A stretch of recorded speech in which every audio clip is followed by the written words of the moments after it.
Well, good morning and welcome to the State Ethics Commission. Today is March the 20th and the time is now 9 o'clock in the morning. Let's welcome everybody. First, let's have a roll call, and if you are alone, please indicate if you are alone. Starting first with Vice Chair Tobias. Here and alone.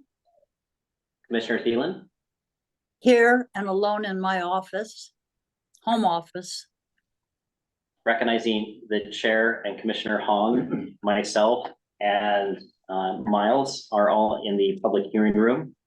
Turning to staff, Jennifer. Here and alone. Key. Here and alone.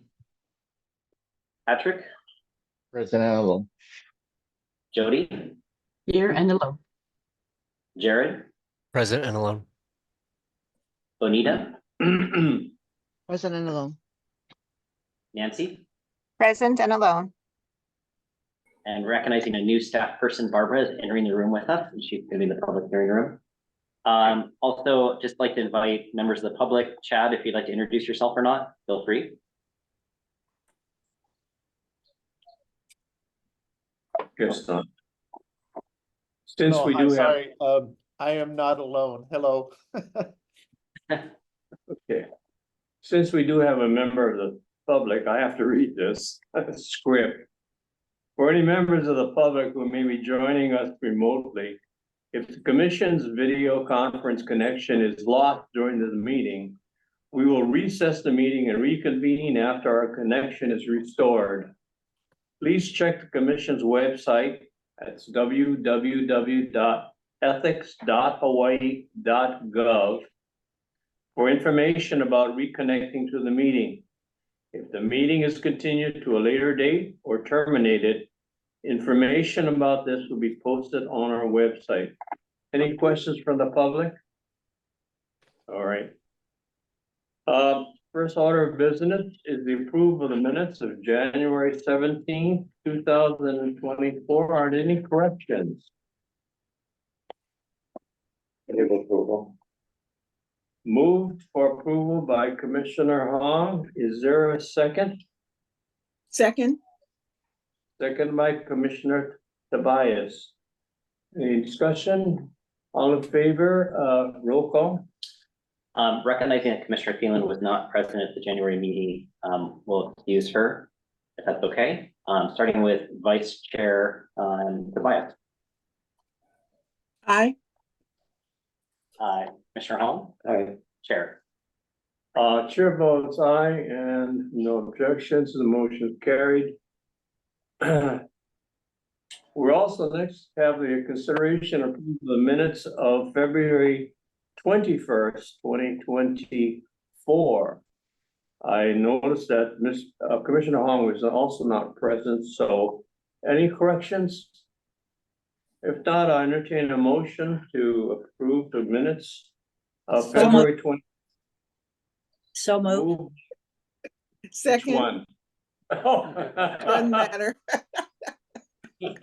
Thank you, ladies. Moved by Commissioner Thielen, seconded by Commissioner Tobias. Any discussion? All in favor, roll call. Vice Chair Tobias. Aye. Commissioner Thielen. Aye. Chair. Chair votes aye, no objections. The motion is carried. The minutes for February 21st, 2024 are approved. Director's report, Robert. Thank you. If I could turn the education training report over to Bonita. Good morning. Your materials has the updated information regarding the training statistics. We are in the middle of our annual updates for financial disclosures, and we've sent out the list of employee financial disclosure filers to all the agency contacts to request our annual updates. And as part of that process, we're asking the agencies to provide their updated information regarding the current number of employees on their payroll and their training statistics. We're also we have also scheduled a meeting with the DOE regarding their new LMS platform. They're going to be transitioning to a new LMS or learning management system. And want to kind of coordinate with them to provide our resources so that they are able to access it through their new LMS system and make sure that we have ways to get whatever assistance that we can to help them launch that process. They are probably the largest agency, roughly 25,000. So they're huge. So we're hoping to be able to have that assistance so that they can roll that new platform out smoothly. And then generally we're continuing to provide training. We have a custom request for charter school coming up in April, I believe it is. So that's gonna also be done combination, I think, in person and virtual. It's their annual kind of like capacity building for charter schools. It'll cover not just ethics, but I think they're covering the standard state process like fiscal, HR, just other resources. So we are one of the providers that are going to be providing training for that conference. If there are any questions, I'll be glad to answer. I might briefly add in, if you look at the attachment number 2, Benita and other staff have done a wonderful job of trying to make that information a bit more coherent. It is showing the total number of completion based on what's being represented when people go through the training. And it's from January 1st, 2020 till now. As you can see, the percentages get weird in part because we're unable to determine if the same person takes the training twice, 3 times, 4 times. And so you may see, really large percentages. That's in part because people may be taking the training repeatedly. We don't have the capacity necessarily to screen out duplicate participation. Probably a higher degree of accuracy with regards to the boards and commissions because they're generally smaller and we can actually do, a little bit more fine-tooth combing. But again, it's giving you, approximation of participation. And, we're going to continue to try to update this, recognizing, we are using, or maybe slightly above duct tape, but, we're doing this very much sort of on an inexpensive fashion. We don't have a very sophisticated film that allows us to really give specificity of who's taken it or who hasn't. Yeah, we're just largely relying on recording after the training of what their name is. Let me ask you a question.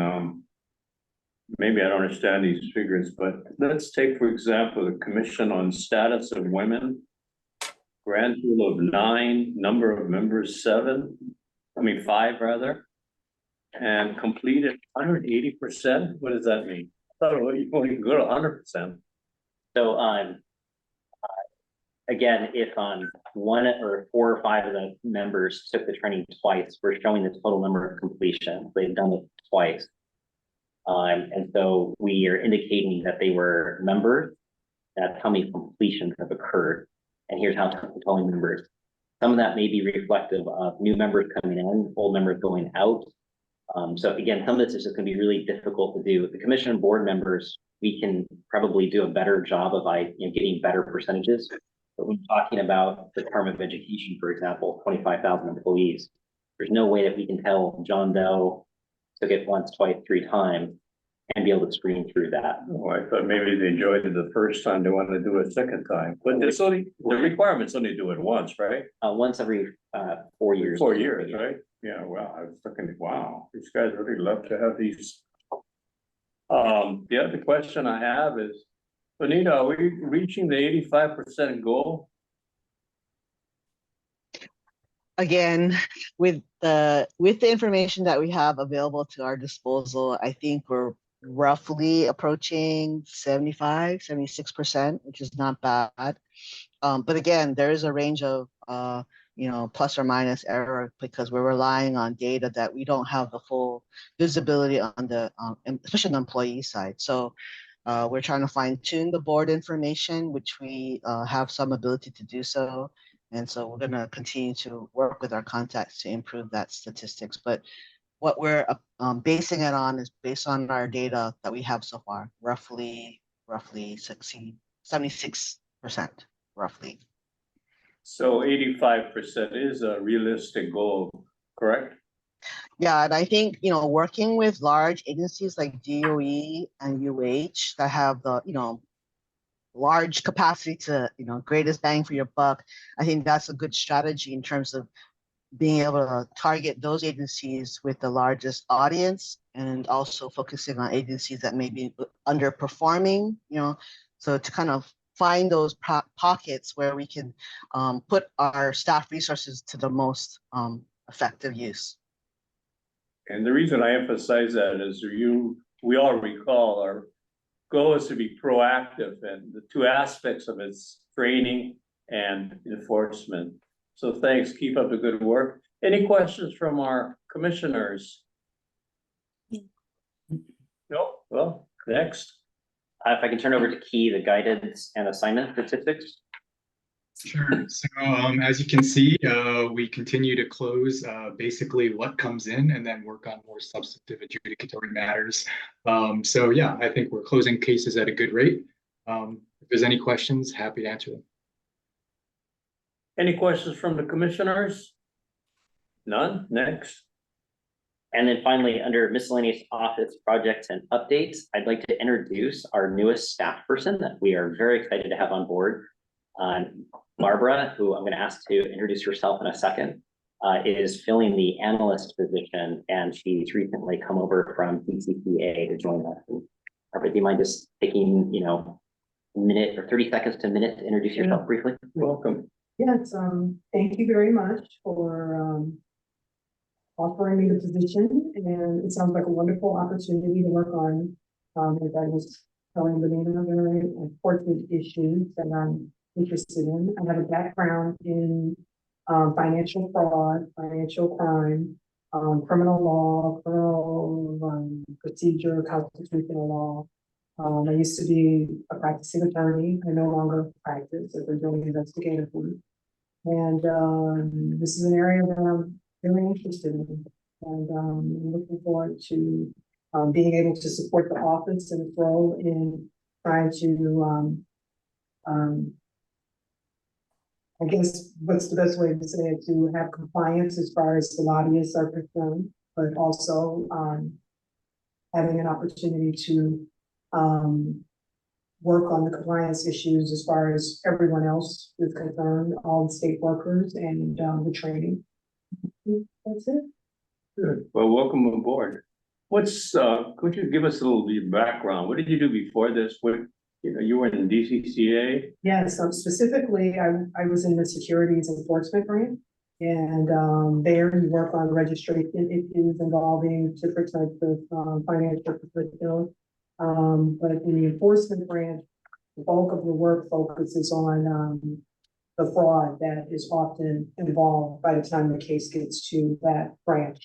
And the cases are often pretty big. We work with I worked with the federal authorities oftentimes in trying to bring about the civil proceeding as well as the criminal proceeding. And the cases involved a lot of financial record and required review, review of social media, even because oftentimes that's used as a tool to solicit investors to invest in a particular project that was oftentimes non-existent, or maybe it did exist at one point and turned into a Ponzi scheme. And before that, I was at the Office of Disciplinary Counsel, and that involved investigating attorneys for ethical violations. Some of the cases became very big cases because the attorney was going to be disbarred. I won't name any names. Attorneys who face that fate. Sometimes we had to refer the cases out to the IRS if we saw something with federal authorities, or it could be an attorney who already was facing criminal charges. And then basically before that, I practiced law, and I worked on death penalty cases for the federal court. Well, it seems like you had a very diverse career in making sure everybody behaves, quote unquote. So, we hope we don't gonna come bore you here. I see the continuing thread. Oh, very I good. started out with the guys on the street being. Well, prosecuted. our job is to make sure everybody behaves themselves ethically, so you're in the right place. Any questions or comments from the commissioners? No, just welcome from me. Thank you. Same thing. Yeah, Thank you very well, thank you very much and welcome aboard. All right, is that it? I think item number 4.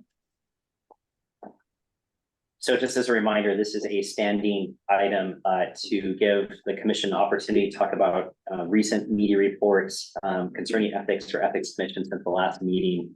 I've done a scouring. There have been a few mentions of the ethics commission in connection, generally speaking, to bills, but nothing that seemed greatly substantive. So I don't know if there's anything to flag. Obviously open if anybody else wants to bring something else up. Any questions from the commissioner?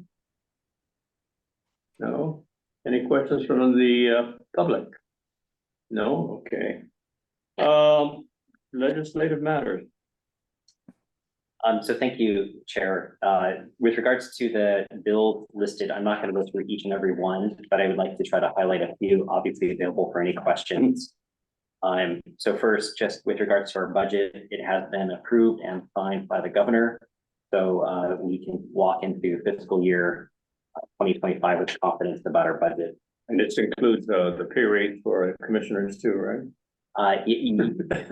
So this is a standing joke just for the public. Commissioners do not get paid. You didn't think I was serious? So we are, if my math is right, we're doubling your salary. And so another bill that I think I'd like to just briefly highlight, SB 2219, which is a bill with regards to lobbying. It was our first attempt to expand the definition of lobbying, and probably the most significant proposal since the 1970s when the lobbying law was first established, to expand the definition of lobbying as it affects members of the executive branch. So specifically, the way it's been targeted is to look at lobbying of high-level executive officers, essentially pre-procurement.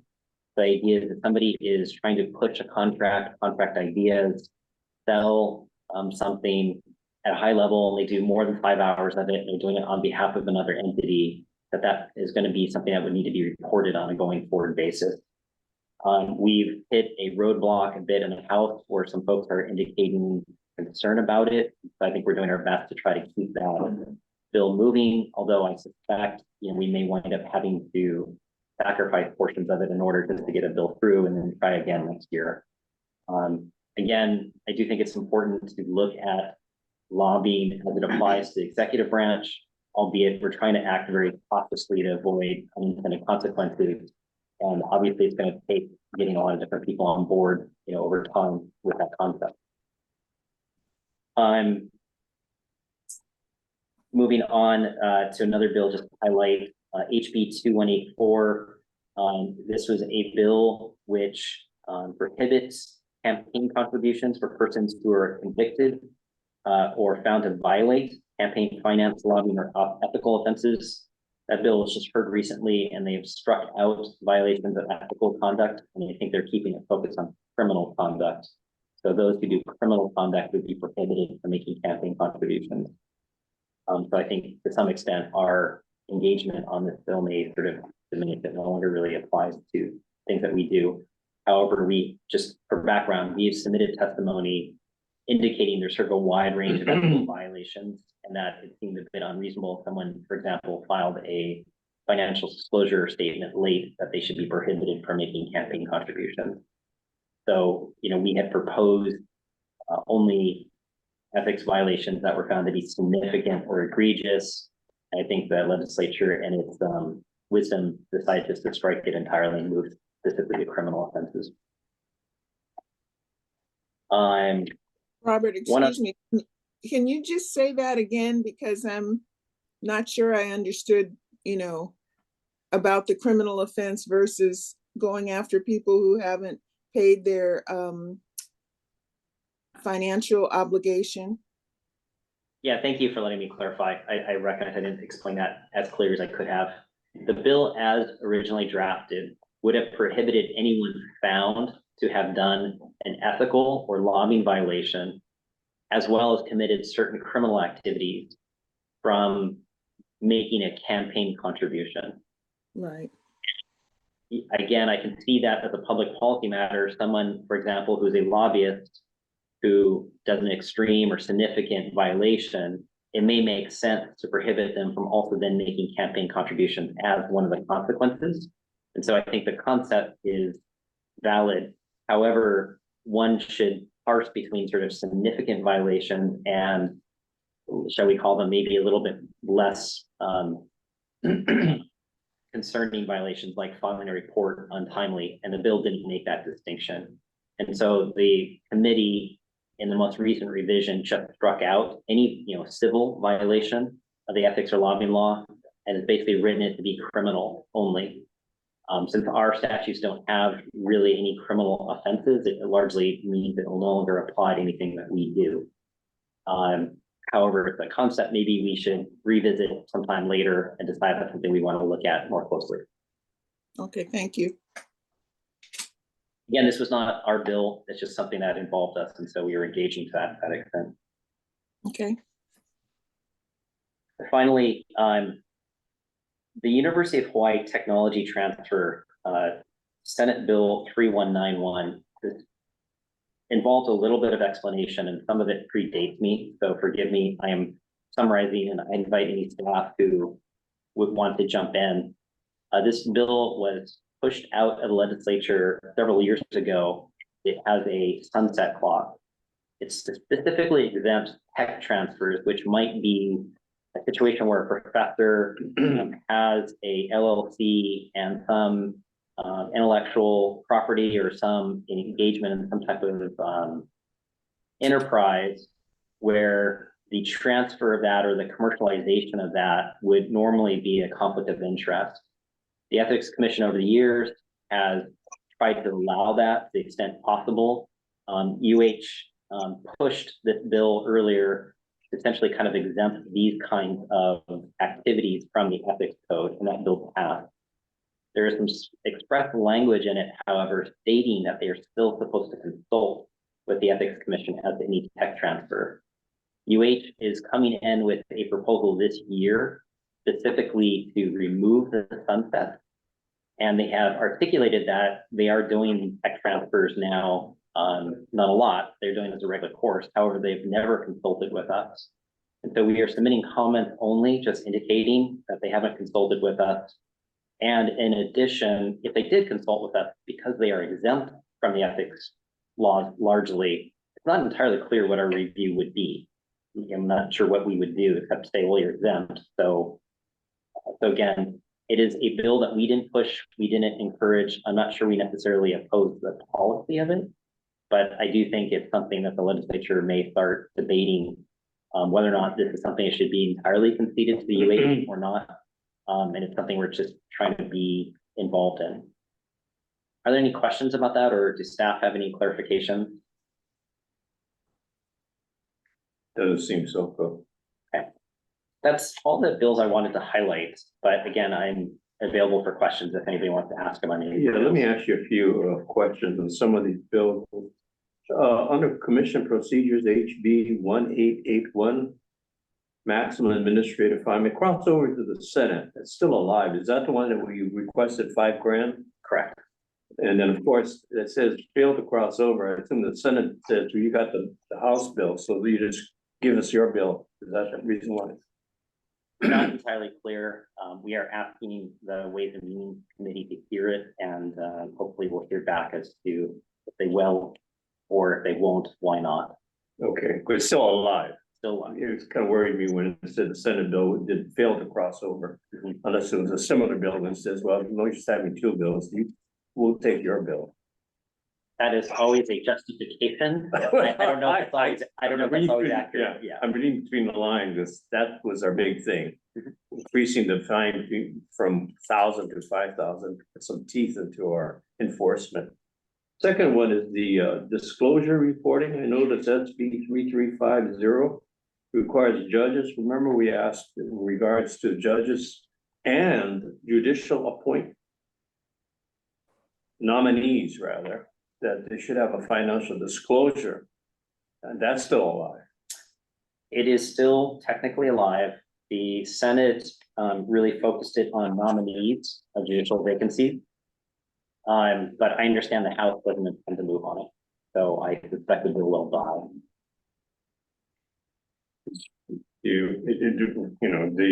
Was there a reason? I mean, if you know.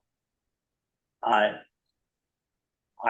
think the rationale is to leave this to the judiciary to resolve, and that the Senate can ask judicial nominees for more information.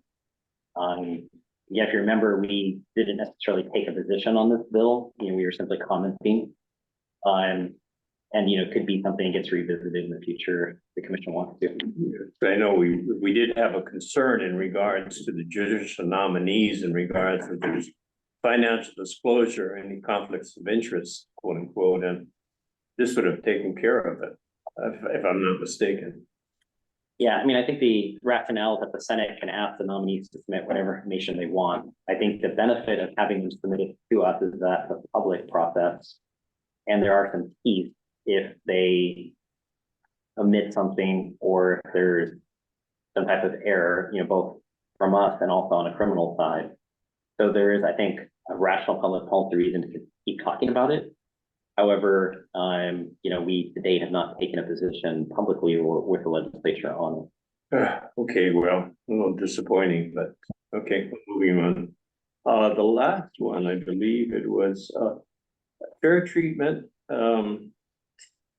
allows legislators to use state equipment, fail to cross over. Is there a reason why it failed to cross over?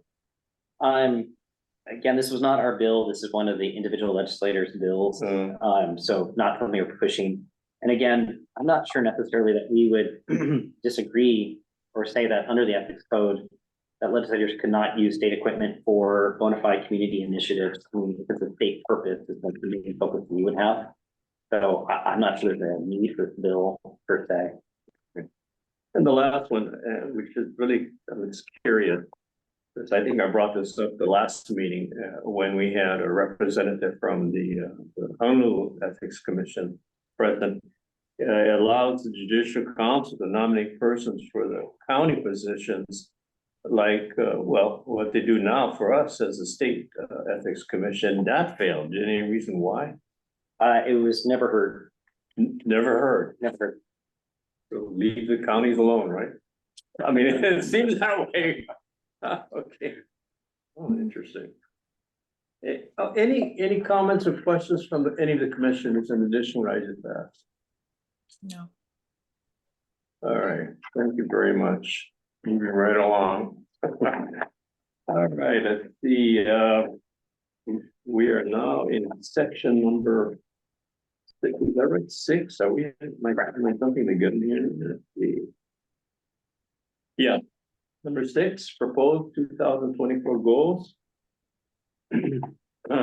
So Chair, if you remember at a prior meeting, we had talked about the staff trying to take the opportunity from a kind of a bottoms up approach, a look at establishing goals for 2024 based on sort of the expedited timing of it.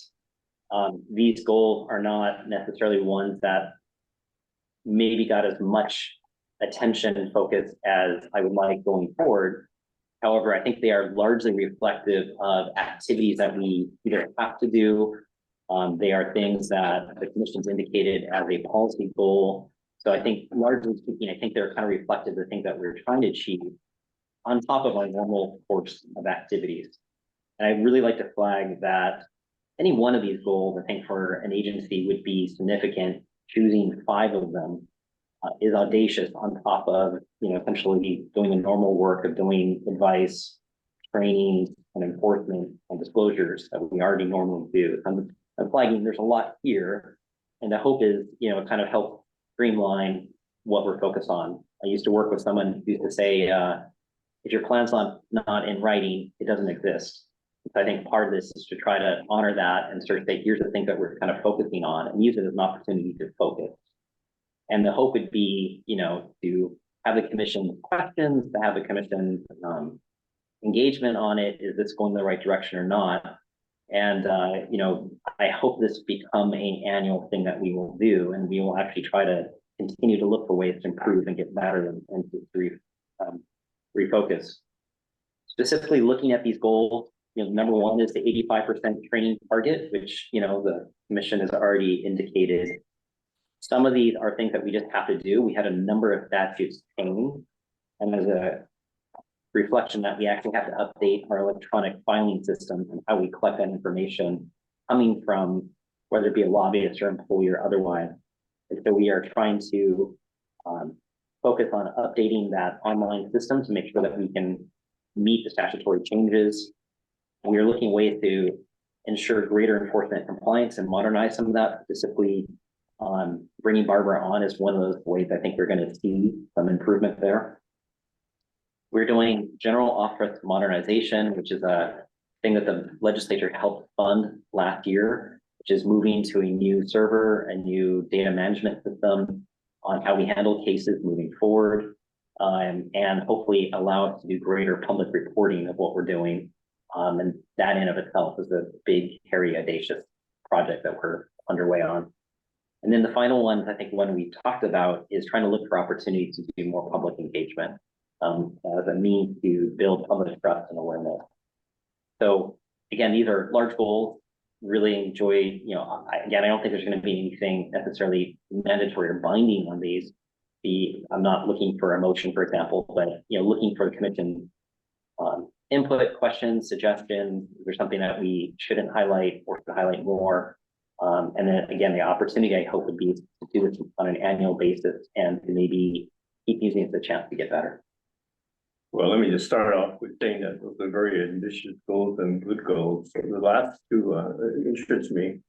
Besides 85%, Juanita, is the getting onto the media that we're doing a job, and we're hoping that we're doing it well. And the last, I think it was the last goal, I didn't understand, how are you going to do that? So we proposed 3 subcategories, and again, this is something I think we can continue to do. We don't have to do it all at once in one year. It may be something that we're going to evolve on, right? So these are the first steps. Yeah. Again, looking at strategic partnerships with other advocacy organizations that are already, in play or in place, community organizations that are already in place, and trying to build those relationships so they know that they can look to us for information, that they can understand what we're doing. We have an opportunity to talk to their members or their stakeholders, because those are ones already kind of interested in the work that we're doing. We're looking at ways to encourage civic participation and ethical behavior. So, for example, in proactive training initiatives, but I think it ties here, I'm looking for opportunities, for example, to be on a neighbor island and have a booth at a key spot, key agency, and be available for questions, involvement, and engagement for both members of the public, but also state employees that are there.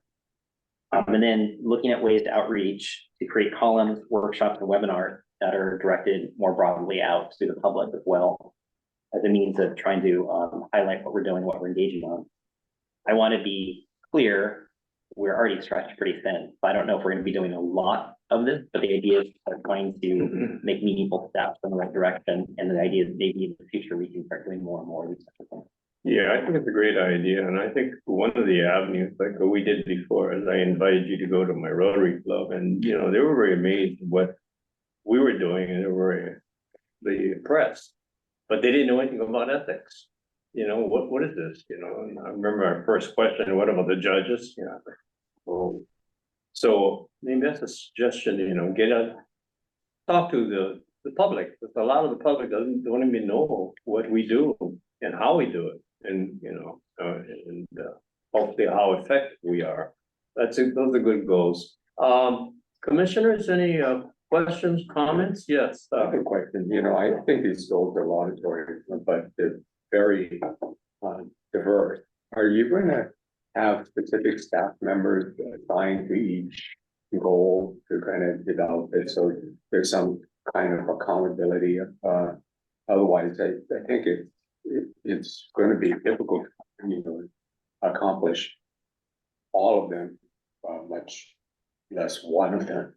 Sure. I think by default, we do have staff that are already assigned to it, but I mean, the hope is walking out of this is something that we can use as, and it's the bottom up. Now we certainly need the up conversation, and this would be one of the types of things I think we could then take back and say, okay, how are we going to execute on this, and how are we going to report it back out at the end of the year, how we've done. Again, we set big goals, and so I mean, I will realistically say we're probably not going to be 100% in all of these, right? But I think we want to be able to say we've made meaningful progress on this. I mean, enhancing public trust and awareness is probably a goal that we're going to always have, right? But some of the other ones, hopefully we'll be able to be a little bit more specific on, like the office modernization, the electronic filing system. And those are things that we are already working on, and we do have staff as well. Thank you. Yeah, I think to follow up on that, I think what's important too is, if we do something that we think is, the public should know, we should get it on the media so that they know we're doing our job. And I mean, just like recently what we did in regard to some of these cases that we've had and resolved them. So they know, the public knows that we're on the ball, as it says. I think it was Commissioner Tobias, you had a comment or question? I had, well, kind of both. The one thing that I would like to know is when you do your outreach, are you going to be working with the members of the county's not commission, but their ethics committees? And if you're working with them, or are you going out independently and saying this is what the state is doing, which kind of, I don't know if it undermines them or what it does, but working with them in terms of letting the public know what we do. That's a great question. I think we have talked about trying to host quarterly workshops with the different ethics commissions. I don't know if we necessarily envision those to be as public facing, as more as training opportunities for the neighbor island commissions in particular that may not have access to those kinds of resources. Right. I think, maybe stemming out of some of those activities, there might be an opportunity to use that as a public direction or engagement. It can be hard to sit there with neighbor islands just because there isn't necessarily a staff peer that I have, but there's individual commissioners and their meetings are going to have to be done in public. And not to in any way criticize that, it's a little bit trickier to have those conversations about what they can engage in or what they can't do or what they're interested in doing. It's a good suggestion, Bev. I know we got Kauai covered.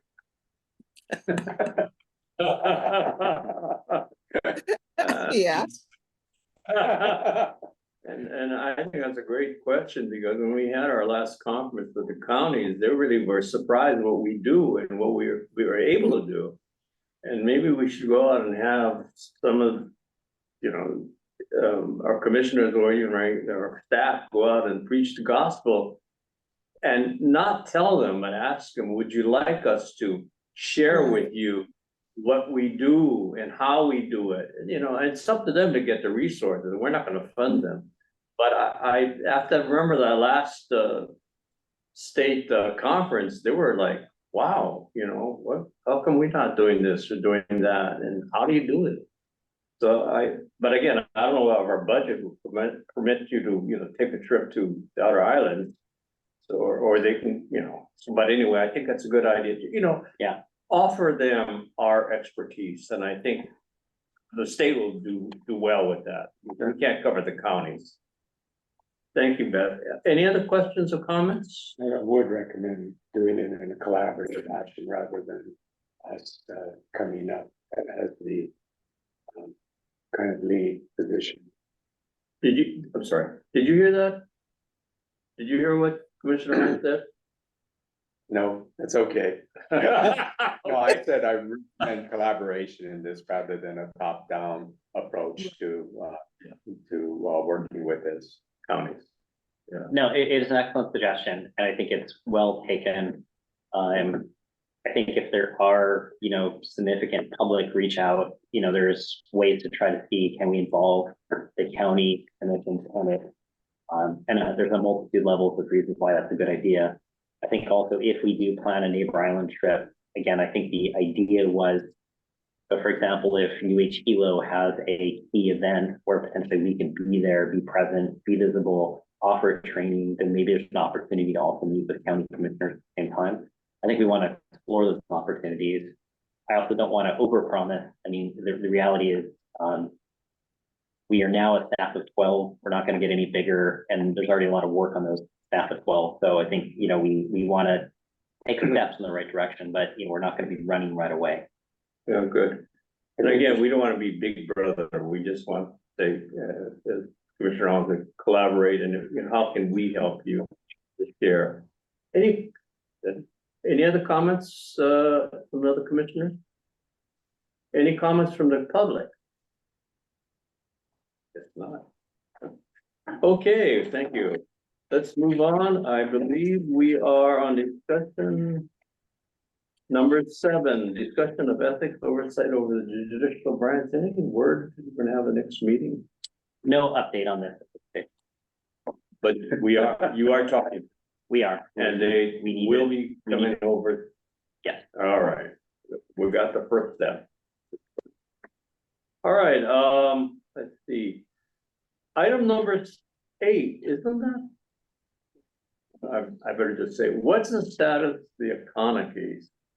So I apologize. This is something that I should have looked up recently. The cert deadline, Ms. Akana, her attorney, did require an extension to the cert deadline. I believe that extension just passed. I think we need to look to verify whether or not a cert application has been filed or not. And I just haven't done it in the past day or two. But we should have information. Any member of the public or commissioner who's interested, that should be publicly available on the Supreme Court's website. So it is public information, and we can verify whether or not cert's been filed or not. Requested or not, I should say. And again, just as a background to members of the public, review from an intermediate court of appeals decision isn't automatic. You actually have to ask the Supreme Court for essentially, would you be willing to take this on? They write a short brief saying why there was a mistake or error in the intermediate court of appeals decision. The Supreme Court then gets to decide whether or not they're going to take it. It's a more expedited process. So the hope is either the Supreme Court, assuming cert is filed, requested, the Supreme Court will respond relatively quickly, and if they relatively quickly, probably still within a couple of months, whether or not they're going to take it or not. And if they do take it, then usually they're deciding if the on the brief has already been filed, and it's a quicker process. Well, it could be as quick as the national. Remember, there is a cert in regards to former President Trump's going to the Supreme Court, and they accepted cert. So can you let us know more so? It's a personal thing for me, because I remember I lived with this for 6 years, or going on 6 years. So I sure like to have this over before my tenure is over, but I'm curious. So any questions from the commissioners? No, any questions from the public? So stay tuned. Akana's still here. Okay. All right, next, I believe item number 9, and that is the evaluation of our executive director, Robert Harris. Let me just preface before we discuss his evaluation and sunshine session. In the spirit of transparency, which is not always the case in government, and at the request of our executive director, Robert Harris, and pursuant to Hawaii revised statutes, sections 92-5, paren A and paren 2 and paren, we were discussing his evaluation as requested in the sunshine session. Now, there were 9 categories in regards to the evaluation of our executive director. And the 9 categories were legal counsel to the commission, meetings and training, administration and enforcement of ethics and lobbying laws, education program, media, relationships, legislation, budget and physical operations, administration and management. The average rating for our executive director was 4.74. Low of a 4.5 to a high of 5. Now, if our executive director was in my class that I teach at the university, that would be equivalent to an A. And his top 3 categories were administration and enforcement of ethics and lobbying laws, 2, media, and 3, legislation. And that is the summary of our evaluation for our executive director at an average of 4.74, which I consider an A. Any of the commissioners have anything to add? No, I appreciate the staff input into this process. Okay. Staff, did you hear that? All right, thank you. Any other comments? How about from the public? Any comments? If not, I will entertain a motion to approve the commission's 2023 evaluation of the executive director, Robert Harris. I still move. I move. Moved by Commissioner Hong. I'm sorry, who was the second? I'll second it then, Commissioner Thielen. Thank you. Seconded by Commissioner Thielen. Any discussion? Not, May I make a quick comment? Sure. I do want to express my appreciation of the commission. I want to appreciate the appreciation of the staff for having gone through this process, and what a deep honor and privilege it is to be the executive director and general counsel for the Ethics Commission. I do believe these evaluations are really important. I do see the comments, and it is something I will look at. I think we all can improve, and so I take those in the sincere appreciation of here's things to look at. And so again, thank you. I do think in large part the evaluation winds up being a reflection of what a great team this is and what a great office and staff that we have. And it's just a privilege to work with these great folks. Thank you. Thank you, and keep up the good work to our executive director and staff. So with there is a motion, any more discussion? Okay, roll call. Starting with Vice Chair Tobias. Aye. Commissioner Thielen. Aye. Commissioner Hong. Aye. Chair. Chair votes aye, no negatives, objections, motion is carried. Congratulations, keep up the good work. Thank you. All right, I believe that's it for the Sunshine session. It is now 9:49. Do I intend a motion to adjourn? So moved. Moved by Commissioner Tobias, Second. seconded by Commissioner Thielen. Roll call. Vice Chair Tobias. Aye. Commissioner Thielen. Aye. Commissioner Hong. Aye. Chair. And the chair votes aye, and the motion is carried, and the meeting's adjourned. Thank you, everybody, for attending.